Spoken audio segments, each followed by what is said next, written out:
pagbuti na yung pag-aaral. Yun lang kung sa kanya, huwag niyong pababayaan yung pag-aaral niya. Hindi natin may pagkakaila na naging malaking parte na ng ating buhay ang isang delikasiyang naririnig natin tuwing umaga.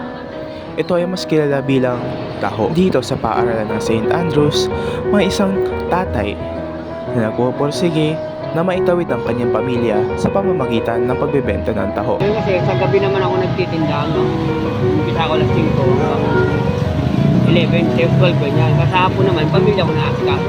Apo. Kasi ako rin nagsusundo sa anak ko. Asawa ko naman naghahatid ako nagsusundo. Binabalance yung oras ko talaga. Wala kang pinakabalansin niya. Siyempre, marami rin gawain sa bahay. Apo. Kinakaya niyo naman po magtrabaho? Oo, kaya ko po. Araw-araw po ako nagkamito ko lang dyan. Ang pilit ko talaga magtrabaho. Basta pamilya ko. Sapat naman kaya ang sinisweldo ni tatay sa araw-araw? Sapat naman po yung nakikita nyo para sa Oo, pang-araw-araw? tapos naman, yun na nandiyan na bawal na makita ko na mababa. Tsaga lang. Para mas pamilya mo yan, pamilya ka tsaga. May mensahe po ba kayo sa pamilya po ninyo? Ay, meron sa pamilya ko.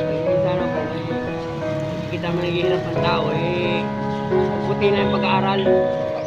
Yun lang kung sa kanya, huwag mong pababayaan yung pag-aaral niya. Sa amin kasi wala akong may papamana sa kanya. Lupa, alam mo na, yung pag-aaral na lang.